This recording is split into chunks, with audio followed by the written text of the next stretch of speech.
Interior, apartment. Small apartment, nothing particular about it. Things are strewn about. A clear sign of struggle happened. Cops everywhere making it an official crime scene. A body on the floor. Detectives Connolly and Torres walk in, or as they're often referred to, the Mick and the Spick.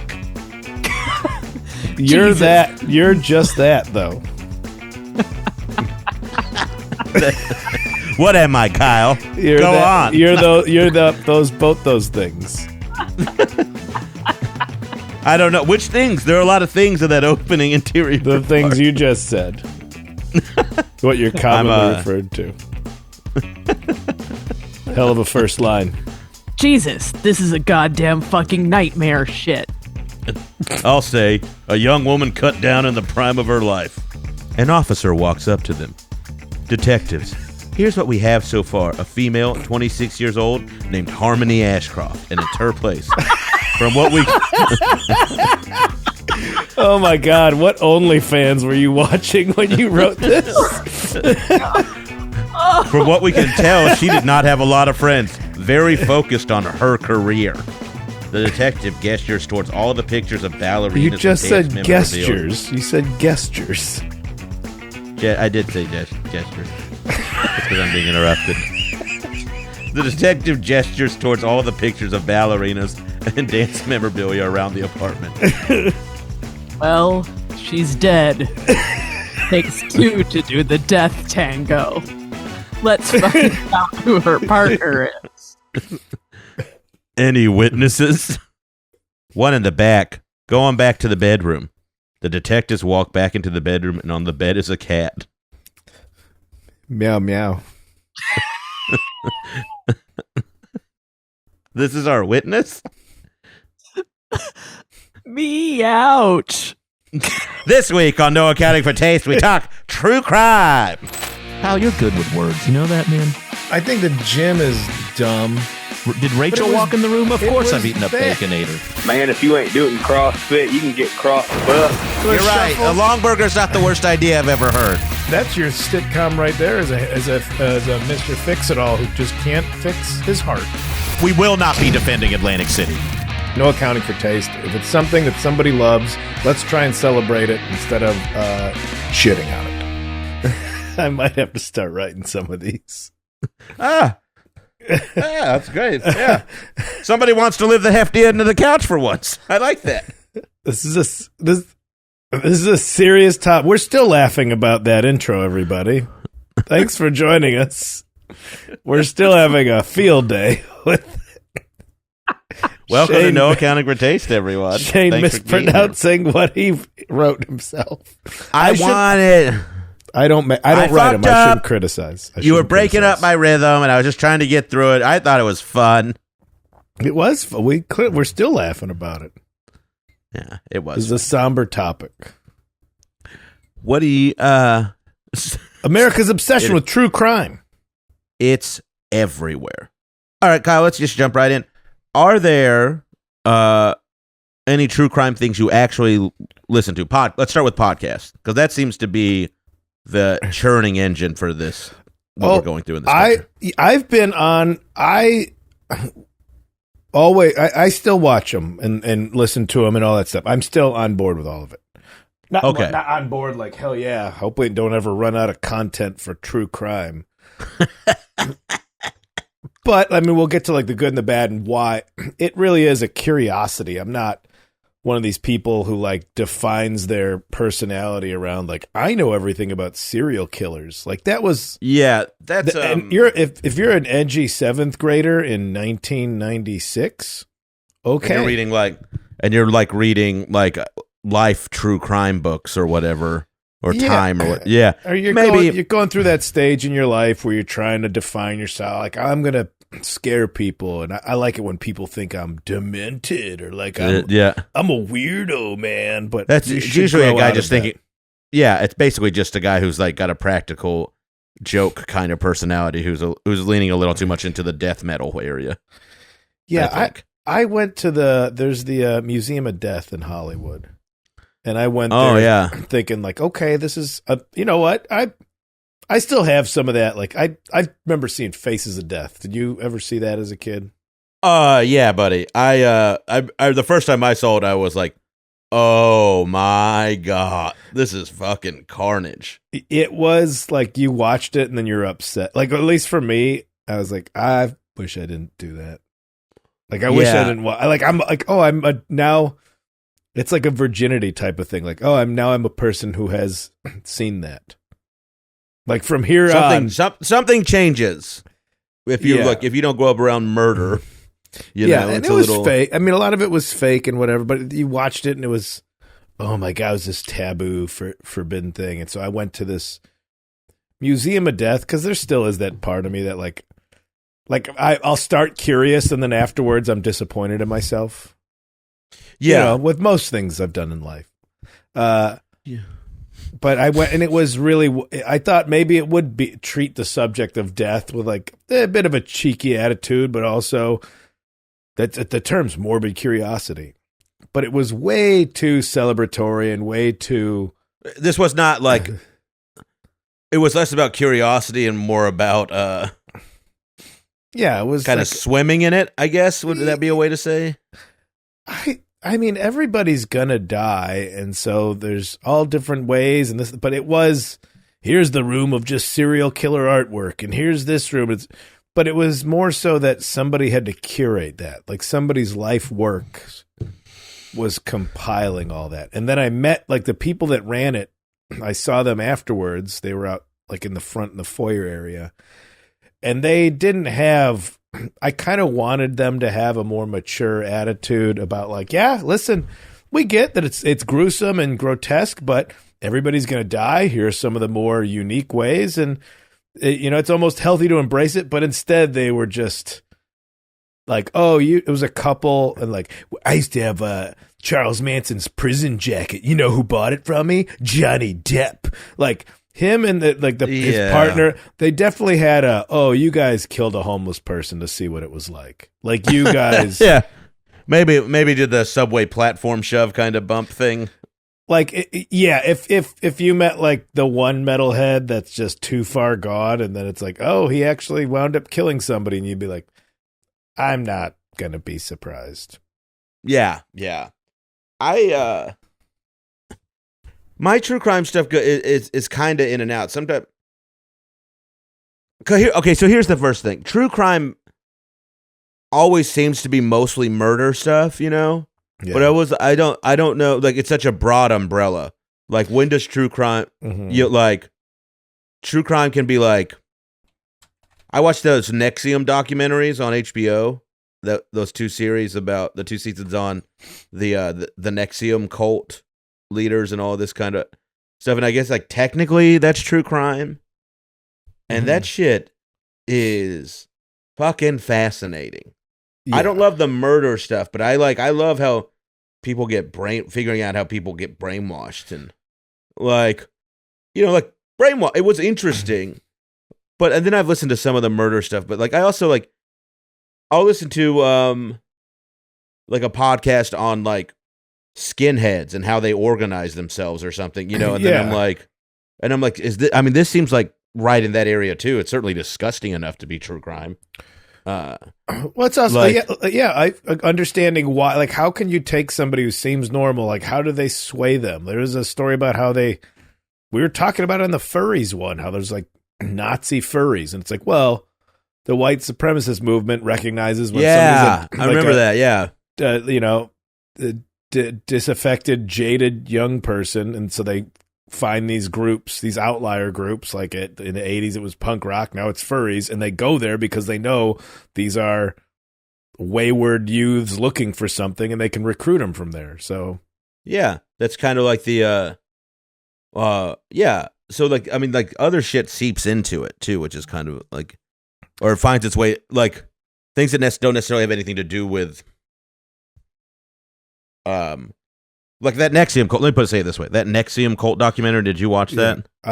Yeah, I had watched it. I'd consumed about it. I don't know which one I watched, which podcast I listened to, but I know about it. Yeah, yeah. And you're like, in the beginning of these things, you're like, these people are lost or feeling like they need some kind of balance in their life, something to help them. And then you're like, yeah, this guy's want to help people and make creative things. This all seems fine to me. Mm-hmm. And then somewhere along the line, it's usually like one fucking person is some kind of demigod. And there's like this kind of self-obsessive personality in the cult stuff. And then they all just follow that person's lead somehow, and I don't understand it. I don't understand how they go so far in, but I love watching it. Like it's really compelling. Yeah, well, that's as was mentioned in some stuff we'll get with the good and the bad of why.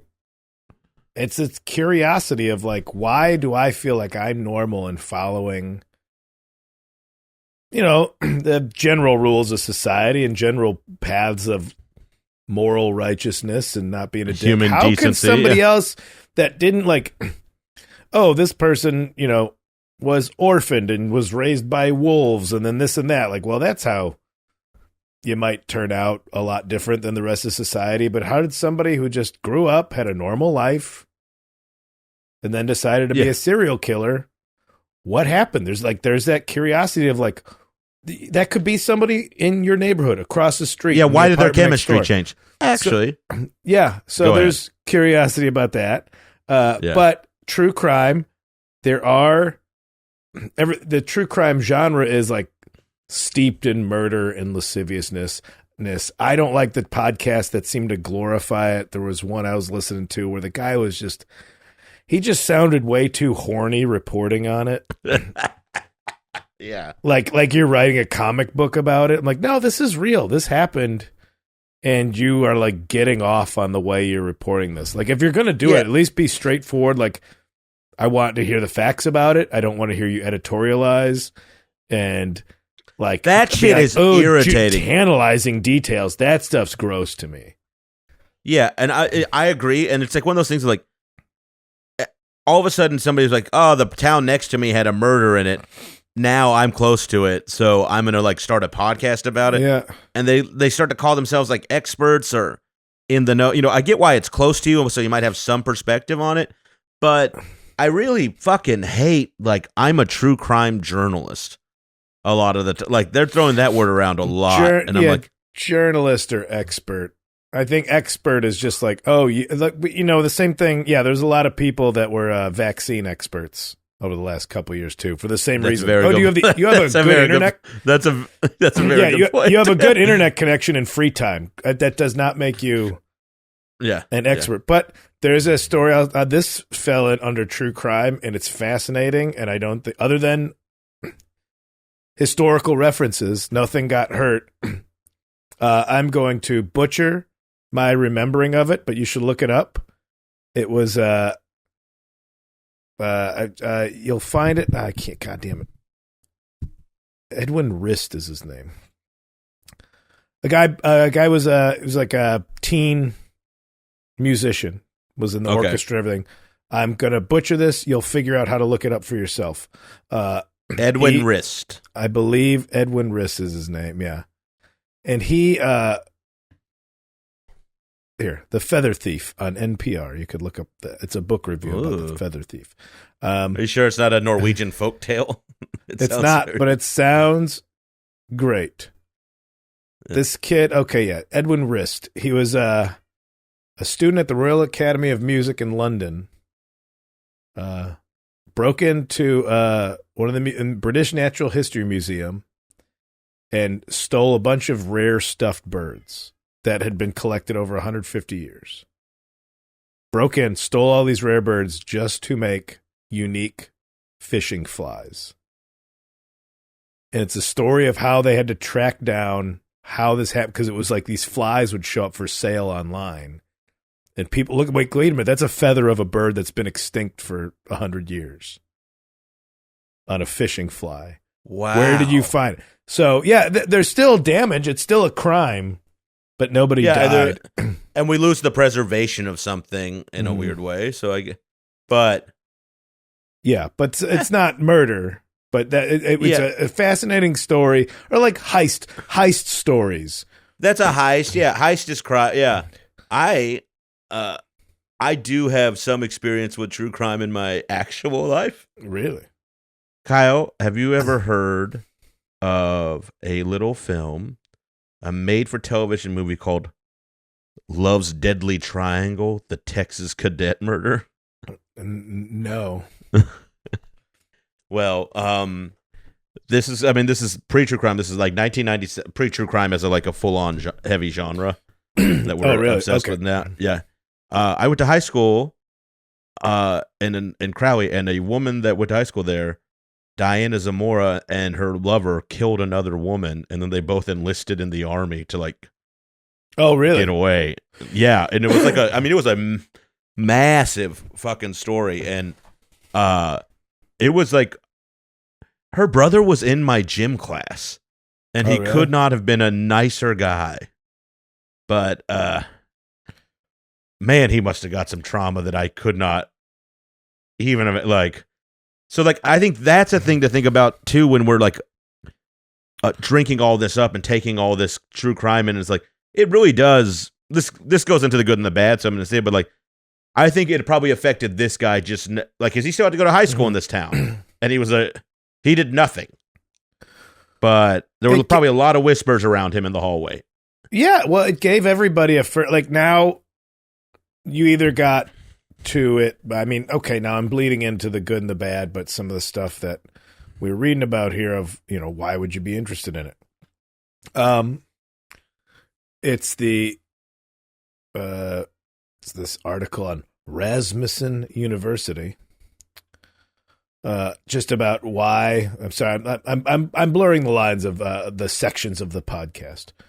Yeah, but do you want to just jump right into the next one? Well, yeah. But I got a lot of stories too. That's the part of it. It's you hear about the murders, you don't hear about these lesser crimes, and also now because of podcasting and how accessible it is to become your own journalist, to become a broadcaster. You can report as a first-person witness to these things as opposed to just being interviewed by the news. Yeah. Now you can be like, this happened in my town. I know this person. I have a vested interest in why this crime happened, and I am going to talk about it from being there, which was not unless somebody wrote a book about it. Yeah. Witnesses shouldn't be the attorneys who argue.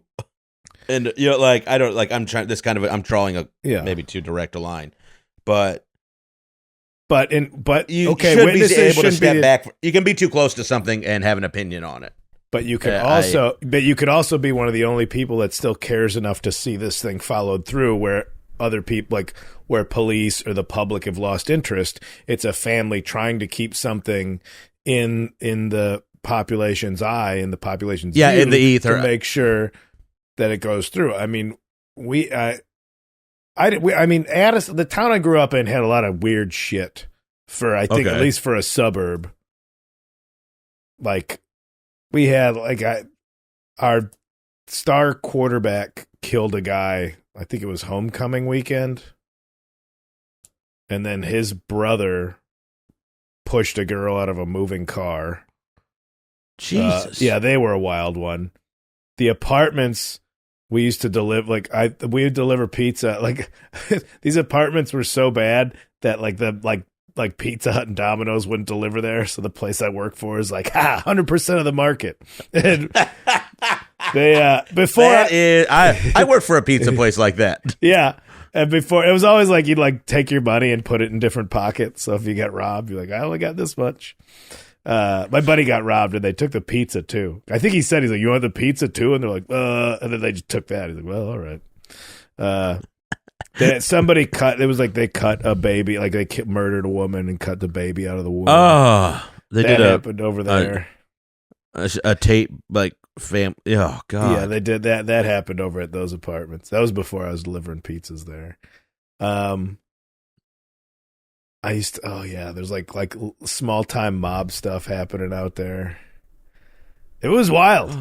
Oh. But now if somebody in that town wanted to be I'm familiar with the people involved.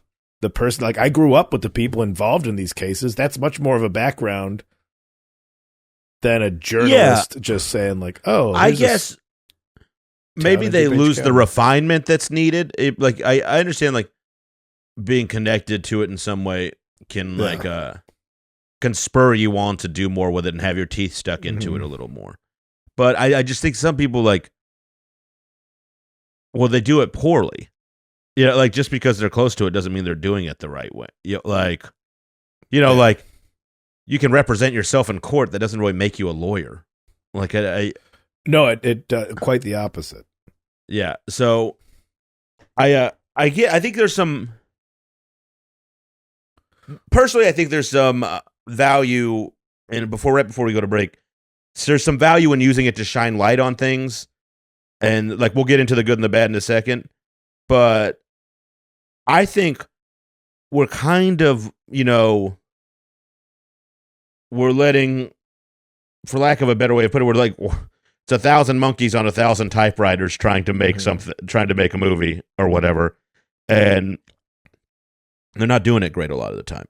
I think sometimes it's motivated by dollars instead of common sense. How sad? What is that? The saddest thing in the world is in 2022 to get married and not have to get murdered and not have a podcast happen around your death. Well, that's 2022. Yeah, very yeah. If you're like, if somebody doesn't want to investigate the yeah, what the Kinane and Shane murders, a truly podcast host. Yeah. What if you kill a true crime podcaster? Who does the podcast? That's a real if a tree falls. Buddy, if you think that is not a script in Hollywood right now, you're fucking insane. Yeah, and it's a Lifetime movie. Yeah, instead of. I do, but see, the thing is, like, I was thinking of people we know who have true crime podcasts and what their names would be in this script. Marin Milmarif. Well, and Gorga that's the thing. Stark. I always thought, like, when they started, it was like when a lot of these started, it was like, oh, it is kind of taking the piss out of how scared you should be about this, and maybe lightening the mood around it, and being like, all right, let's take the wind out of the sails and address it. But now it is cringe to me because it just got, like, everybody's jumped on it. Like, there's so many people that are like, wine and crime, oh, booze and blood. Like, it's every it's a cheeky take on Horror murder. Town this season on how many white wine drunk cheeky takes on a horrible thing. And this is coming from a straight white dude who does stand-up. I'm familiar with a flooded scene. Other people can be wrong about shit. Other people can be wrong about shit too. It got stampeded, and there's a lot out there. And it's poorly executed. Yes. Speaking of poorly executed, I have another podcast called The Boogie Monster where we're supposed to talk about supernatural. Like, there's not enough of those. But we cover mysteries. Here's a true crime that's didn't end in murder, and I still think my theory's viable without having done a lick of research. D.B. Cooper. Yep. Are you familiar? Yeah. Love it. Okay, Charlene. Yeah, I think you meant meow. Don't do this. I'm on a track. D.B. Cooper. Yep. Here's my theory. Okay. There's no such man. It was the flight crew, pilot and the flight crew split the money. But how does that explain? Because they found some of the money recently. Yeah, they threw a little bit of it out. They threw the parachutes out. You mean the flight crew thought enough to make up a person and also throw some out so that it could be found 20 years later? Yeah. Oh, okay. Then yeah, this is a great theory. We're on this little plane. We make a rock solid theory, and there's no holes in it whatsoever. If you ask me, we make up this guy that nobody's going to remember. No, that allegedly gave a note to the flight crew that we have a bomb. So none of the passengers on the plane, remember who this guy is. Right. And there was no, other than like, oh, we have to land here because we have demand. Nobody else saw this guy. Right. He's disappeared. They gave him the parachutes. They gave him the money. Yeah. Cool. Did they? I don't know. When they finally landed, did they search the flight crew after they landed? That's what I haven't found out. Did you search the pilots and the flight crew for the cash? Did you look through their bags when they landed at the final destination? Yeah, I don't know. I don't remember if they did or not. Well, they must have. I mean, it makes common sense that they would just. I mean, maybe they didn't. Maybe they didn't. Maybe they sense. didn't. But it seems like it would just be the logical thing to search people, right? Oh, yeah. But I don't know. He also looks like their description of him looked like the traveler. You know how it's always like, there's this guy in a photo from the 1930s, but he looks like he's from modern time. Like, it looks like that guy. Oh, he's wearing a black suit with a tie and sunglasses. Great. Right. Yeah. Yeah. Ask anybody. Go on a plane right now. Hey, did you see a guy with a black suit on with sunglasses? I don't know. Maybe. I wasn't paying attention. Yeah. Yeah. I just knew we had to make an emergency landing and leave the plane. And now it's like, what? I had my headphones in and I was watching a movie. Who the fuck was talking to their neighbor? Yeah. Somebody got away with robbing a bunch of banks because they never wore a disguise. They just had a Band-Aid on the bridge of their nose. And because that's the only thing people describing them could remember. Wild. What'd they look like? I don't know. They had a Band-Aid on their nose. They didn't notice any other features. What an interesting way to like, kind of like over here, and then just sleight of hand. Yeah. Magic tricks. Yeah, that kind of true crime. Also, the balls on that person to be like, I'm going to rob this bank with nothing but a Band-Aid on my nose. This could go horribly wrong, and everyone in jail will be making fun of me, or I'm a hero. I don't want anybody to suffer any traumatic experiences, but if you rob a bank where it's insured and you didn't hurt anybody, people can have PTSD from getting scared about the idea of being robbed. Hey. Yeah. It's a bank. They're thieves, yeah. Yeah. I get it. I like that. Interesting theory. Jewel heists. I love a heist movie. But that's not what we're here to talk about. We're talking about true crime. It doesn't have to be murder. I guess heist. I guess like fake true art. Crime. Oh, fake art's hilarious. Yes. I think with true crime, I always think murder first is that's why we're here to try and defend true crime. It doesn't have to be murder. It could be somebody made fake art and sold it to a dipshit. And I think that's cool. I think that's all right, too. Yeah. But we'll get into that right after this break, everybody. This is No Accounting for Taste on the All Things Comedy Network. We'll be right back with the second half of the show after this word from our sponsors. I fucked that part up. All right, we'll be right back. Happy holidays. It's probably not good. This probably won't air till after Christmas.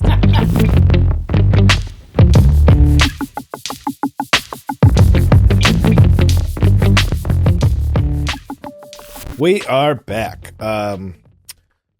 New York Times article about true crimes. Is our true crime obsession doing more harm than good? Yes.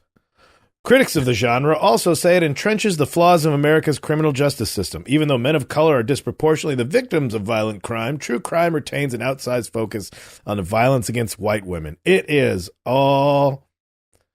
Man, a white woman. Could have guessed that. Could have guessed that. And then you get a white woman who's doing the crime. Ooh, double down. Yeah. What's the lady that knocked off her baby down in Florida? That's thousands of them. But okay. Which one? Casey Anthony. Yeah. Oh, that was... Yeah. She just did her first interview. Watched it?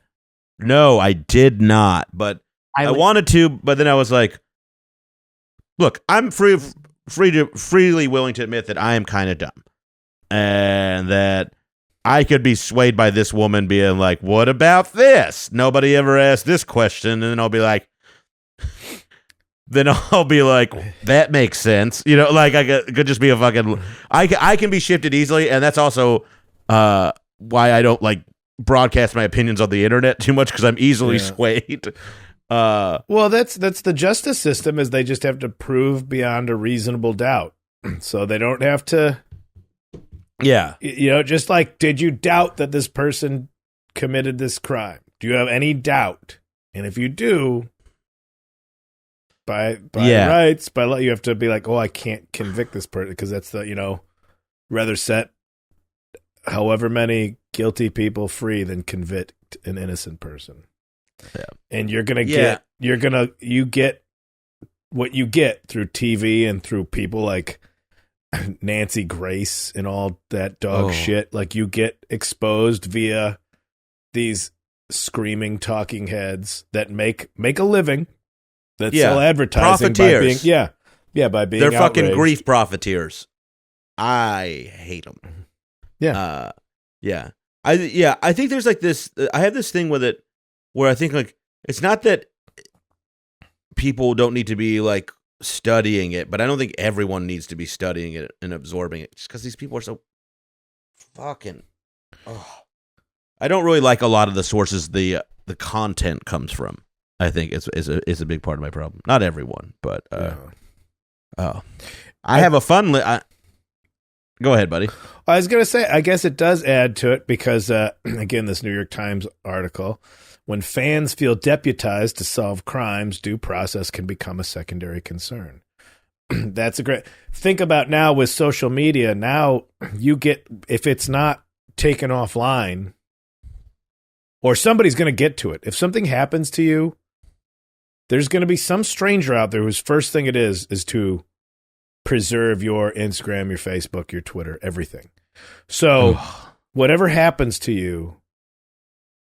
the stuff that you've left online will now influence people's view. People that knew nothing about you, but you got murdered, and now they're going to make an opinion up about you from that. Yeah, that's fucking... You mean my dumb fucking asteroid bit that I post could be like, somebody's like, he really was into space culture. But if you said, like, I hate this person's terrible, like all the drama people air on Facebook... Yeah. Now, some stranger is going to be like, well, they didn't like this person, so that's a suspect. Whereas police on the scene would be like, no, we know they're not a suspect. Yeah, they were in Kansas City when he was murdered in Baltimore or whatever. Yeah. But there's that documentary, Don't Fuck with Cats, where a group of people on the internet found a serial killer because he was putting videos up of like he was drowning cats in a tub or something. Really? Yeah. And so people rallied together to find this guy, more so than even not the death of a black American or even a white woman American. It was cats. So the cats is what got this guy caught. The cats, killing cats, rallied strangers harder than actual murder of human beings. Oh, which also, I like cats a lot too. It pissed me off. I know you do. Meow. Cat one. That's why it upsets me. You're minimizing my love of the animals. One of my favorite things, Charlene found, was the top 10 most infamous murderers who got married in prison. Did you see this list, Kyle? God, what a safe, edgy thing to do. What a fucking septum ring that you can get that has legal documentation. 100%, yeah. Ooh, you got a face tattoo? I married a murderer. God, were you that sad to go back to your high school reunion with nothing to show for it that you leaned into that? Oh, it's just like, where do you even begin? Like, to me, this is almost the same thing. I was like, you know what? I think Charlize Theron and I would really hit it off. I'm going to DM her till she pays attention. Like, it's fucking otherworldly insane to me. Listen, where it's the emotional equivalent of Steve-O from Jackass. Okay, go on. As a dude who didn't get the attention or like seemed like he was standing out enough from the crowd, he's had to staple his nuts to a board A woman's gonna marry a serial killer from a safe distance. Yeah. There's a telephone none of these ceremony. Guys, they're not getting out. Yeah. And it's like some of them are like telephone ceremonies where you just call and the judge preside. Also, that poor judge. They'll just be like, this is what I went to law school for. I hold public office for. Here's my favorite part. Does anybody object to this union? Do you, Rebecca Robinson, take Steve the Night Strangler Hernandez to be your lawfully wedded husband? Lawfully, in quotes. Like, Jesus Conjugal Christ. visits. Yeah, there's some. They take away some of those. I'm running late, babe. I don't think I'm going to make our conjugal visit yet again. But send me some more artwork I can sell online if you don't mind. This is the thing. People should be allowed to have kids if they want to have kids. But this is one of those ones stance. where this is one of the. I hate that I have to like. This doesn't need to result in the union of the birth of another person to me. And I think it has. Really? Yes. She was I mean, there's also some where it's kind of funny where they just like the guy is. It's all men, well, mostly men in this article, where they're clearly just using this person. Like, here's like, Kenneth Bianchi, I think is how you say his last name, was known as the Hillside Strangler. Mm-hmm. All right. And Bianchi convinced one of his female admirers who contacted him during his trial to give false testimony on his behalf. She was later arrested and convicted for attempting to strangle a woman to make it seem like as if the Hillside Strangler was still on those. So clearly this is just some real silver-tongued devil who's like, I'm going to get this dame to like maybe poke a few holes in the DA's theory, which you kind of get what you deserve there. You get the last thing you get is a broken heart lady. You're getting off light. Well, think about how much Ted Bundy's romanced for like, oh, but he's good looking. And then you're going to, this is a bit of sexism where dudes have had a free pass to be like super into serial killers. But if like girls are like, he's hot, we should stop romancing the idea of like, ladies get the pass to be edgy for a while too. Yeah. I'm not. I don't know. Past 30, pump the brakes. A little bit, yeah. Past 30, oof. But up to I give till 30 to be just do dumb shit. Yeah. What do you think about how some of this is like? This is where I think the good comes in. Is that like the Adnan Syed thing that from Serial? You know, like clearly this like massive hit podcast Serial. Like brought enough attention to where they reopened the case for this guy. Yeah. I remember that was the one that kind of got people really charged up. And listening to that, it kept going back and forth. That was pre-pandemic. Yeah. That was pre-pandemic, right? And it kept going back and forth between like, it was good. The reporting was like was suspenseful. Yeah. They did a good job of like creating a sense of drama in it and not just siding with him. There's, I think it's the movie Prisoners, but it addresses the idea. I want to ask you a question, Shane. Do you think it's good or bad? Now everybody's informed about serial killers, red flags, what to look for, this and that. You live in a neighborhood, a single guy lives in a house, he keeps to himself. More and more the chit-chat of the neighborhood is like, what's up with that guy? Why is that guy by himself all the time? Now, is it good or bad? My first memory that was Home Alone.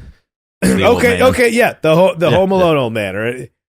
Is it good or bad that now people are? Their senses are heightened about this kind of stuff, and maybe you keep an eye on somebody like because usually these stories. I don't think their senses are heightened. I think they're scared cattle. Yeah. I don't think that's like. I think There's plenty of stories. The old, you got your Boo Radleys and what have you. Yeah, I think there's something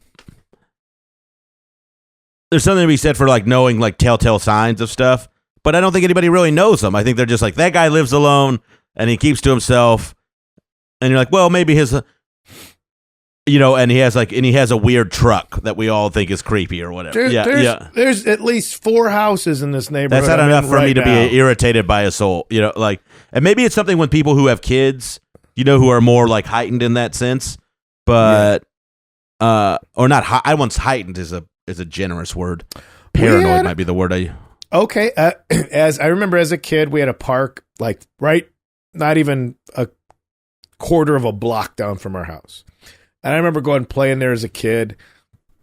And there was a guy there, like, on a bench reading a book. And this is where I'm like, oh, did I just narrowly avoid getting kidnapped? Or was this just a regular nice guy? But there's kids playing around the park. This guy was, like, reading, but, like, laughing at, like, we're playing around. And at one point, like, he jokingly, like, he, like picked me up and, like, I'll put you in the trash can. I'm like, no, we're all running around being fun. Yeah. And I didn't think anything of it. Because as a kid, you're like, oh, an adult that's fun? We don't see a lot of those. That's sick, yeah. Yeah, that's looking back on it, why is there an adult by himself touching it? So I go home, and I'm like, there's this guy there. He's funny. He's pretending to put me in a trash can. And immediately, my dad's like, we're going to take a walk to the park. And I was sort of like, that's that guy that's real fun. Then my dad went and talked to him, and nobody saw that guy again.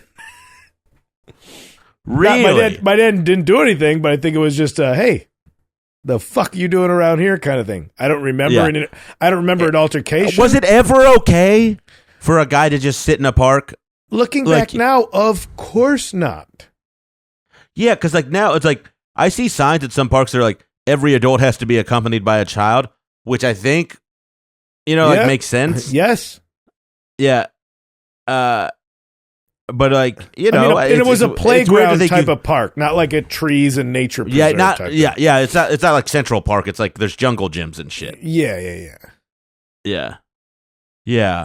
I don't. And so a story like that. Now that my parents know that, now parents of young kids knowing that a half a block away there's a guy doing this, and I'm going to let my kids walk 7 blocks to school, ride their bikes to there's just this not forest preserve, just abandoned land down at the end at a dead end. Another block away from our house that had all the best bike trails and a swamp and all the cool stuff. Yeah. And knowing that you're going to let your kids go into this several acres of abandoned land, knowing that this guy's out in public doing this shit. I could see I could see the paranoia without having kids myself. I could see the paranoia come up of everybody's out to take my kids. And this is in the 80s when it was satanic panic, cheat your kids. Yeah. Just say no. I think it's, I don't know. Here's the thing. Here's what I can see happening to me. Just to me. All right. I sit down at a bench in the park. I'm not looking at any kids or doing anything. And then some guy comes up and goes, "Why the fuck are you here?" And I'd be like, "I'm sitting here. Fuck off. Your kid's ugly." Or what? I don't. Yeah. I don't. I can see it kind of turning into a curb situation for me more so than people thinking. That's what I mean. But we're not in a city. We're in a suburb where if you're sitting at that park, you better be able to be like, I'm sitting here because I live in that house. And if you have a problem with me, you can find me right there. Yeah. It's not, this was like a guy that nobody, it was a kid's playground type of place. Yeah. That is 100% your dad, I think, is probably in the right. And just caution over, over possibly it being nothing, I think is the right way to act in that scenario. But yeah, so is this obsession with true crime now causing people to react without analyzing? That's the big thing. Is it impeding on people's freedoms to be a lone weirdo, or is every lone weirdo a suspect automatically? I think it's an individualistic thing. If it's a house mom who drinks red wine and listens to 80 episodes of true crime a week, Yeah. Yeah, I don't trust her. You know, like it's somebody like that's gonna like the media you take in, whatever you absorb affects how you see the world. I just think that's true. Like I don't care what people say. I just think that is a real thing. Like if I watch The Sopranos, sometimes I act like an asshole. Like, yeah. I just so I like it depends on the person. You know, I think you should be able to look at their Spotify recent search history and see like. No, you show. I'll leave this playground, lady, when you show me if you've been listening to the donut shop murders or not. I thought I wanted it like I thought like depending on where I live, like I thought it'd be nothing better to like get a beer buzz, and if there was like a little league game going, like a sporting event where I could sit in the stands and just like watch people cheer. I'm like, yeah, I'm not gonna go to a stadium, but there's some sports happening down the street. I'm like, you can't do that at all, dude. Don't do that. No. You can't be Can like, you do which that one's with your another kid? Like, I ain't having any of this. I'm just here for the game. Can you do that with another person? I could. Yeah. But then it's like the comedy show aspect. You go and you're at like the shittiest show in the world. Yeah. God, I wish an audience was here. And then there's just one guy. And you're like, this is worse. Yeah. Why are you here? What's wrong with everybody? you? Everybody asks the same questions they do to the guy at the park. Why are you here? Yeah. What happened? What's going on? Don't you want to blend into a crowd somewhere? Why are you this person? We're going to walk all the girls back to their cars. Say things like that, too. You ever like the knowing that like you've met murderers? Like, do you think that, like, I think that probably fuels some of I'm this, sure I have. is knowing that like at some point in your life you've met so again, that not normalize, but all this true crime, like consuming it makes people walk around going like, oh, anybody in this grocery store right now might be a murder. Like, because that's what I heard in that podcast. Is like, oh, this guy loved to get Oscar Mayer bologna from his grocery store. They found his fridge was filled with bologna sandwiches. Somebody dust this place for prints. Yeah, like, now I'm watching. Somebody this guy check my liverwurst for DNA. Or whatever. Like, so maybe that, like, maybe it makes the world a little more colorful. Like, your world's boring, but now you listen to all this true crime, so you walk through it, and everybody's a suspect, or you're putting backstories on everybody. So, that, like, if you're healthy about it, and you're like, I know they're not all murderers, but it's caused me to be more imaginative about the people I'm interacting with. So maybe that's a positive, as long as you're not calling the cops for no reason. I think you'd be a little stimulated by. I'll give you that. There's a way to be in there. I think I want to talk about this one thing before we get to the litter box, and that is a lot of DNA in the litter box. Yeah. And I really do feel this way. Some of this shit has got to be painful for people to keep being brought up. Like this is like I haven't heard a good defense for this against this point yet about people being like, hey, like, well, there's a new Ted Bundy thing on Netflix. I fucking started watching it and then I let it go. I couldn't. I started 2 episodes of it and I was like, this is a fucking with me. I had to get off this. The Dahmer one, yeah. Or the Dahmer one. I'm sorry. That's what it was. The victims were like, what? Why do we need to do this again? Yeah. And it's like, I can't. This affects people in a way that are already like, hey, let's just keep opening up this wound over and over and over again. Yeah. For these fucking poor people, victims of the family. Jeffrey Dahmer's like people who, I mean, his dad, I think was still, I don't know if he's still alive, but like that was one of those ones. It's just like, fuck off, man. Like these people need, maybe they might have contributed to how he is in some way, but like these people, the victims' families, you know, you want to change your fucking name and move out of Wisconsin. You know, like it's horrid. I don't understand. Like, there's no way to. If somebody has a good point for this, I'd love to hear it. Is what I'm saying, because I can't. That's the part I have a moral issue with when I listen to this stuff. It is hard to defend it if there's like still living relatives and victims of the crime. Like, oh, hey, I'm glad you're making money. I'm glad Blue Apron is paying you. Yeah. Yeah, Casper mattresses. Man, I'll be sleeping like a nightmare tonight. Like thanks to this ad from fucking Purple. Yeah, I had a joke in my set about it. About like how it's pretty wild that there's like someone's murder made a stranger a millionaire, made many strangers millionaires. 100%. Tragedy has been commercialized for years. Well, War has been commercialized by businesses, like faceless businesses, for a long time, I think. And this is kind of that, too. There's still no, like, sales for the day we bombed, like, Pearl Harbor got bombed. I'm pretty sure there are, like, Pearl Harbor Day sales. No, there's not. I bet you there are. Well, I'm saying, like, it's weird that this is the, blatantly say that this is the punchline to my joke in my set, and it's going to sound very tasteless the way I put it here, but how cheeky these true crimes, like, oh, all it is like mirth and murder and giggling about murder all the time, laugh about murder. Wine and crime. Yeah. But there's no, oops, all rapes podcast. And it's wild that that's the, like, well, that's disgusting. Anyway, her fingers and toes were cut off and buried in the pond so nobody could identify the body. Like, why is that the tasteless line to not cross? Yeah, that's true. It's like, I don't think there's probably a ethical and clean way to do this, but you're right. There's definitely some people are there like, well, no, this I'm not afraid of being murdered. I'm more afraid of being assaulted. Is like, yeah, and then so you can't make a joke. I get it. Yeah, it really is like, oh, if the victim's dead, then we can make the jokes or be cheeky about it. Yeah. So that's just cowardly. That's cowardly. That's a coward's version of comedy. I think so too. Yeah, and I'm not saying you should be brave and make fun of everybody. I'm saying maybe you should step back a little bit and wonder why you've drawn a line in the sand at, like, well, if the victims are dead, then we can write these jokes about it. Or just make the joke good enough. That would be my thing. Mm. That's a whole different thing. We can't. This is already going long as an episode. I can't get into that part of the day.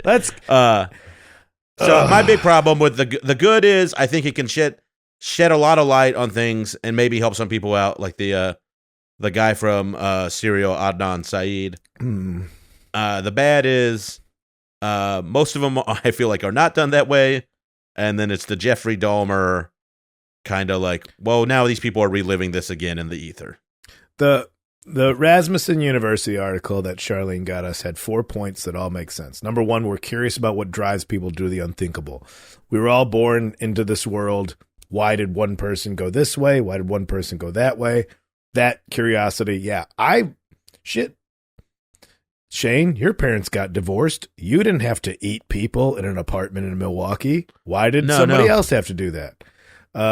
We want to preserve our belief in justice. Yes, when there is a culmination where somebody gets caught, you feel good. Like, oh, look the system works. I'm not going to be as fearful because at least the system works. Number 3, we're drawn to the adrenaline of fear.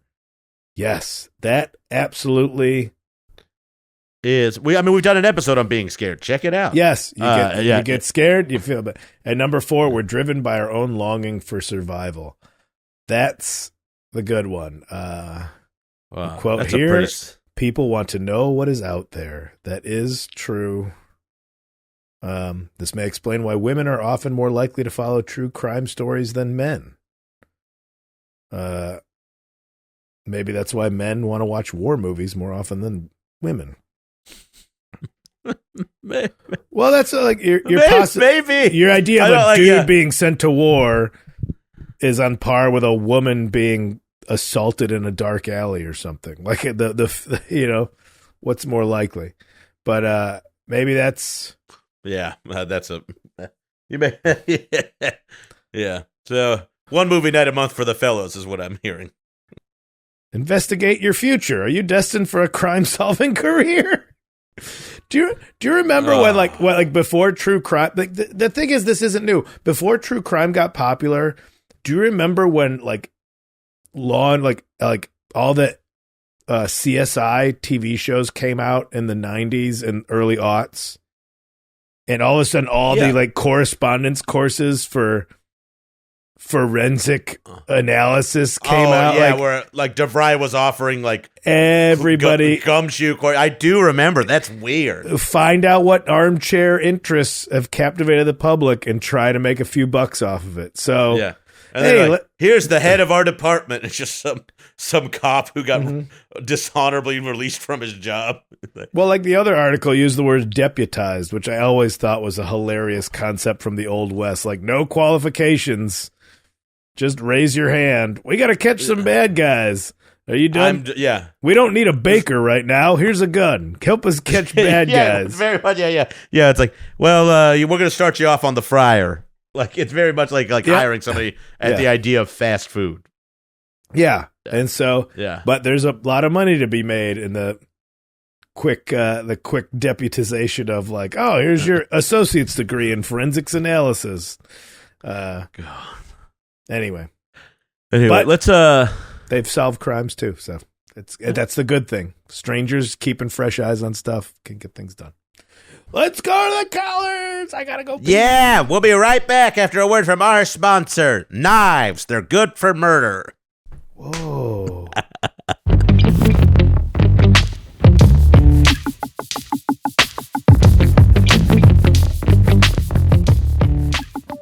We're back.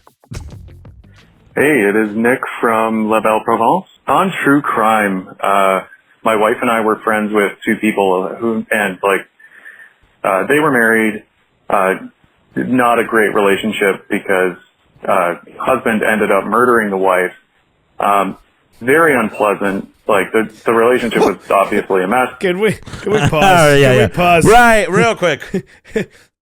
Given the La Belle Provence, is that, I don't know what that means. Is he from Canada?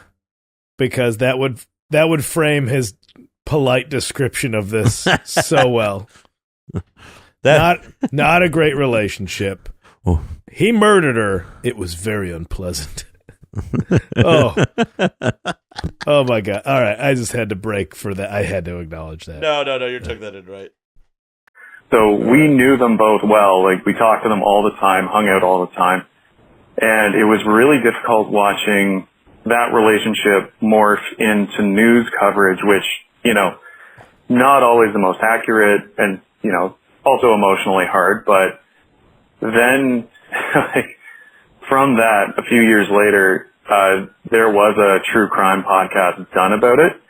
And honestly, it, again, really hard to watch, to know the actual story behind everything and watch the story almost morph into something more for entertainment value than for like clear 100% accurate reporting.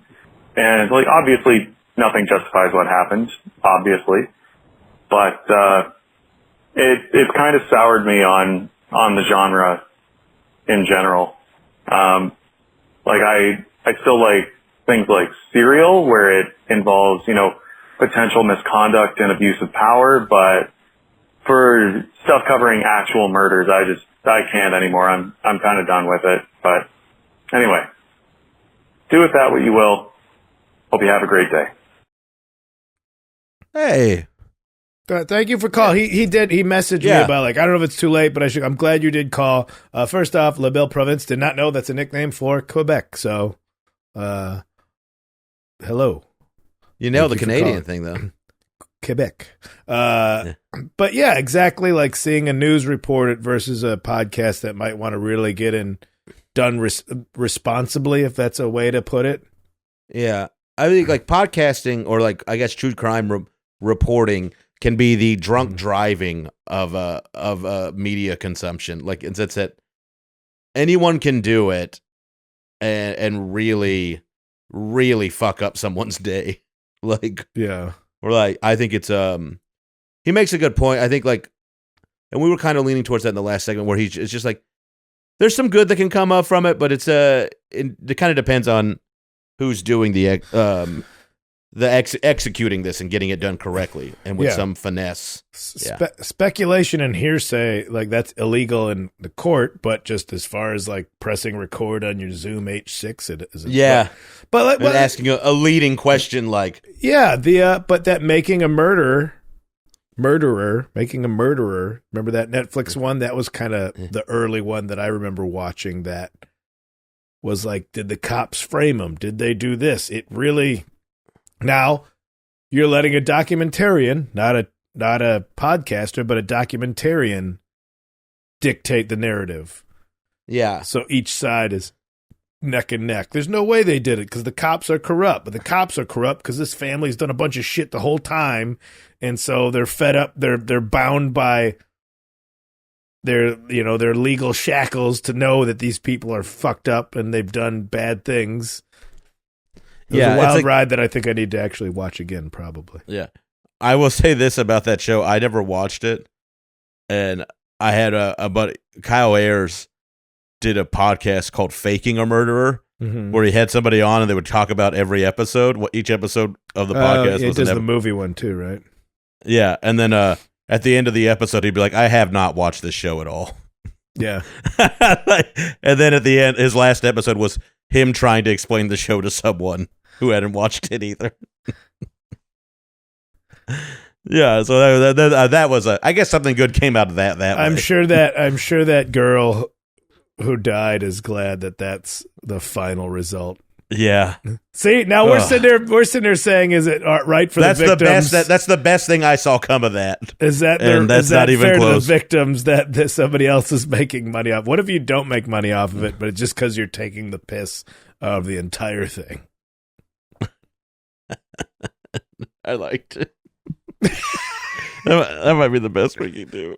As far as true crime culture, I think that stuff can be kind of annoying because if you look at that Gabby, whatever the hell her name was, case where all those nerds were kind of getting in the way and making it harder for law enforcement, so that's kind of bad. But also, the majority of cops are pretty dumb and can't solve crime either, so maybe they're helpful. So I'm going to go full toss-up on that. So love the show. Thanks for taking the call. That's a good point.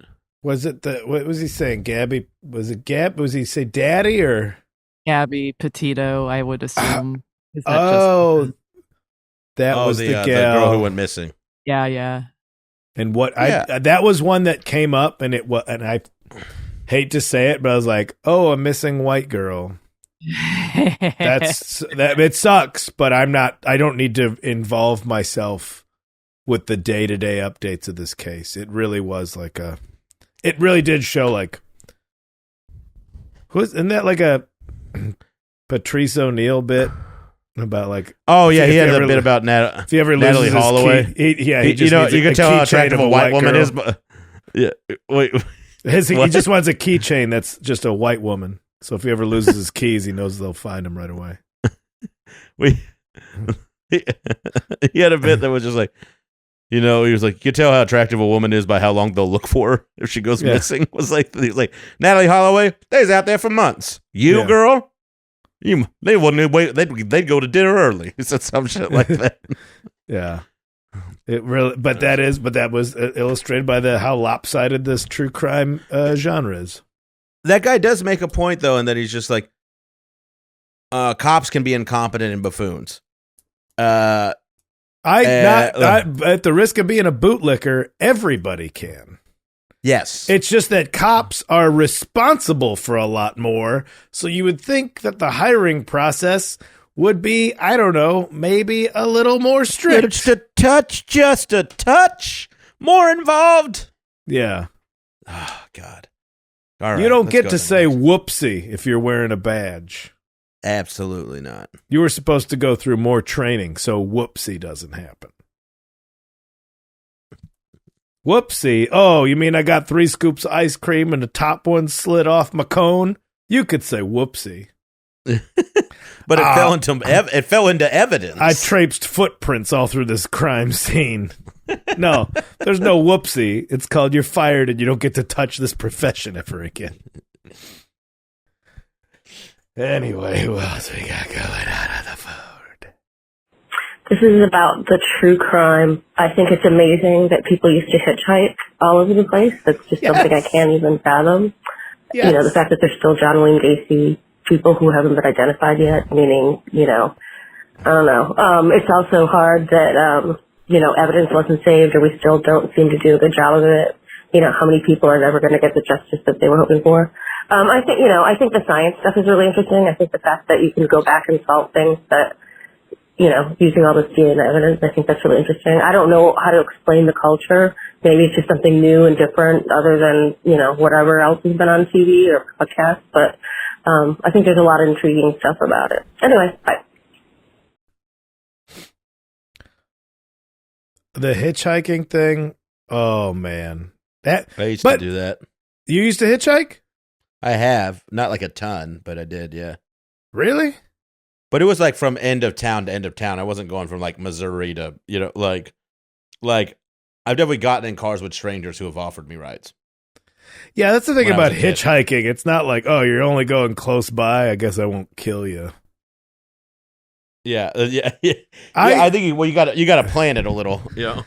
I wish, oh man, of all the things that got ruined by serial killers, hitchhiking. But then Uber. Remember when Uber first started? Of all the things hitchhiking is on. Of all the things serial killers have ruined, you know, slow dancing with a guy you don't know at a mountain town bar, hitchhiking, buying a bunch of plastic bags late at night. You know, they really fucked up a lot of stuff.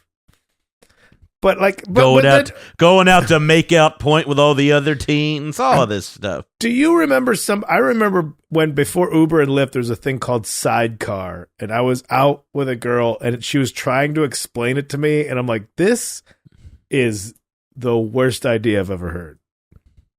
Sidecar was the app that just got buried by when Lyft and Uber came. Like, she's like, no, we'll just call it's the Sidecar. same idea. Yeah, I'm like, well, what? It's a cab? She's like, kind of, but it's just somebody with their own car. I'm like, that's hitchhiking. Yeah, but you use your phone. So you call while you're hitchhiking. And I could not and then a stranger just came by the bar, and I'm like, we're just getting in this guy's car. This guy knows who we are? How does he know who we are? How do you know who he is? She's like, I don't. I'm like, why are we getting in the car? I was like making a scene about the concept of ride sharing. Yeah. And now it's documented hitchhiking. In the early days of Lyft and Uber, it was just like, well, then he just drove me to another county. Yeah, there was a lot of like, yeah, there was like, this is safe for people, and you're like, well, it's safe if you vet the people who are doing it. And even then, it can still not be safe. Because it was a catch-all of like, lost my cabbie badge from some priors. It really was I need to make some money, and I don't have social skills or a clean criminal record, but I do have a Hyundai Sonata. Yeah, there's a 98 Civic. Sign up. Has curious stains on the back seat. Yeah, just God, get in. What a better cover. Now I know where you live. Yeah. Yes. Yeah. Yes. Yeah. Oh, good. This guy knows I'm going to the airport and my house is empty. Yeah, fuck. Also, what a great way. I don't know. I drive for Lyft. I don't know what those stains are in the back seat. Oh, it's awful. That's 3 months. That's 3 months of a college town embedded into the back of this Prius. Prove that I put him there. Took this Uber after winter finals. Now everything's a mess. I can't get my favorite jeans clean. I do. She's right though. The hitchhiking sounded like such a great thing. I've always wanted to pick up hitchhikers. When I had if I had a pickup truck, I would like when I had one, I'd be like, oh, if we're just going down that way, you can get in the back, but it's not like freezing out. Okay. Huh. I've done it when I've been like camping, backpack camping, and been like in like a mountain town where If you're just on the road trying to get back to the campsite or something, they see you, they let you get in the back. But that's a little different. There's a kind of I wouldn't say controlled situation, but there's some. Yeah. There's There's an understanding about who's out and about in these areas. Yeah. Wow. Let's do another one. All right. Forensic Files was incredibly key to the formative years of my youth, and it was one of the main vehicles for bonding with my father. He watched enough true crime that he would have nightmares at night, where he would physically react to murderers chasing him down by accidentally kicking and punching my mother in his sleep, and she would have to wake him, and he would go, "Oh, a man was chasing me with a knife." And I had to fight him off. She was like, "There is no man with a knife, only me." But he and I would sit for hours in front of the TV watching reruns of Forensic Files during the day and speculating on who was the murderer. And it was always the boyfriend, which is perhaps why he didn't like any of mine growing up. But I think that was familial. And it was beautiful. And a little bit horrifying, perhaps, but taught us a lot. Thanks for the call. I think your dad crafted a great alibi for beating the shit out of your mom. I get it goes into how much of it you're taking in. Like, I think it can make people paranoid and a little, like, spooked, you know? So it's funny about, like, if Rachel and I watch scary movies, she will, like, she doesn't want to watch a scary movie that has to do with, like, an intruder or, like, an actual human being. If it's like a monster or a ghost, that's easier to be entertained by, because the other stuff is you could just envision the reality of it. Of, like, a person breaking into your house. Yeah. Like, so the true crime stuff, like, you can envision that for yourself. You can... Yeah. And that's just, these doomsday, like, we can make fun of women that love true crime, but then every doomsday prepper dude who's got a gun in every room of his house is the same guy, is the same person. It's the same you're 100% right. Like, I think it's like, maybe it's the thing some people get a bit too obsessed with, but I really do think there's some indefensible things about how much we commercialize it and popularize it, like trudging bad memories up for a bunch of people who just want to either be left alone or have worked hard to not deal with this anymore. Yeah. But I mean, there's some good that comes of it too. I'm in the good, but I think we're like we got some drunk bus drivers is what I'm saying. I still think it's done a decent service. I think more eyes on something. If the true higher ups collecting evidence, it's more for them to sift through. But the police will put out like, "Oh, here's our hotline. If you have any clues or any information you can offer us, please call this hotline." That's all this is doing for crimes. It's more information to sift through, and it's a lot of crackpot ideas. But that's what the authorities also employ for themselves when they don't have any leads. Yeah. So I don't think it's. I guess yeah. For unsolved stuff, I don't think. It's got to be rough for the victims and having strangers go through the evidence and look at pictures. It's a creepy hobby to have, but in some certain instances, it's like Michelle McNamara's book. She helped solve the Golden State Killer. Yeah, and it was her work and online sleuths that helped catch the guy. Yeah. Now, is that an example of the rarity versus a bunch of slobs on Facebook that are like, listen, the only thing you're doing the same as a detective is having a horrible breakfast. That's the only thing you're matching is drinking whiskey and having a cheeseburger at 8 a.m. That's the only thing you're doing that's the same as a detective right now. Yeah, and then going to some like disgusting Reddit thread with sexual too. I ate lunch in my car too. It's not because you're on a stakeout. It's just because you don't want anybody to watch you eat 5 burrito supremes in the break room at Best Buy. You're right. I think like oftentimes poorly executed, but can be extremely impactful when somebody with a skill set can actually like bring something to justice, like the serial thing, or like Michelle McNamara's book. So yeah. I say I think it could be done a little more tastefully, with a little more reverence. But I understand why it exists. I consume it, so I ain't hating on it so much. I think probably a bit too much of it, but I think a lot of good can be done by some of these people. Like a small amount of people doing this are doing it well, is what I think, and then a lot of it is gore. Yeah. If you're about to start a podcast about true crime, if you're doing it from curiosity and research, or are you doing it because like, well, I'm pretty witty off the cuff? Yeah. Analyze the reasons you're doing it. I can make tasteless jokes too. That's it. Yeah. My other one is all Bigfoot and UFOs and shit. I don't have a problem making fun of that without the education behind it. I don't think I'm muddying the waters on the flat earth theory. But if you know that there's real world victims and relatives of the people that you're like a couple glasses of Chardonnay going, well, I would never go out, that, then maybe analyze your what you're offering this world. Yeah, not enough people have respect for the subject that are tackling this, I think is really what it comes down to. Nailed it.